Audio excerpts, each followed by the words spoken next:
Michigan, c'est le portrait d'une famille franco-américaine à travers deux époques. C'est-à-dire que c'est à la fois mon histoire lorsque, en 2010, je vais aux États-Unis dans le Michigan et que je vais rencontrer la famille de ma femme, et notamment sa grande tante Odette qui avait à l'époque 90 ans.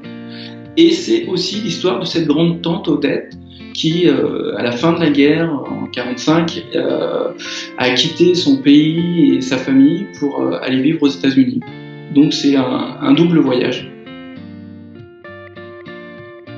J'ai longtemps réfléchi sur la structure de l'album, à savoir si ce serait uniquement le récit du parcours de War Bride d'Odette ou pas.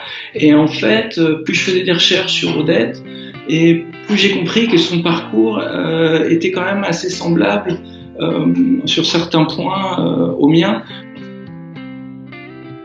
Ce qui était important pour moi avec cette structure, c'était de montrer qu'il y a un parallèle entre les deux voyages. C'est-à-dire que quand Odette va à la rencontre de sa nouvelle famille américaine, elle se heurte aux mêmes préjugés que moi finalement. En mettant les deux histoires en parallèle, on voit bien qu'il y a des similitudes malgré les décennies qui ont passé.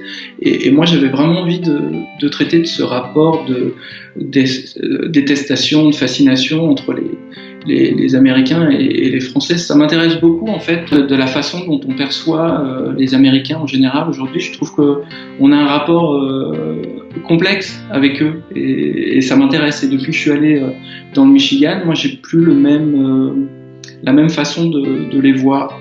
Le Michigan, ça fait 60 ans qu'ils sont en crise et je comprends un peu mieux certaines de leurs positions, même si encore une fois je suis très très loin de tout ça.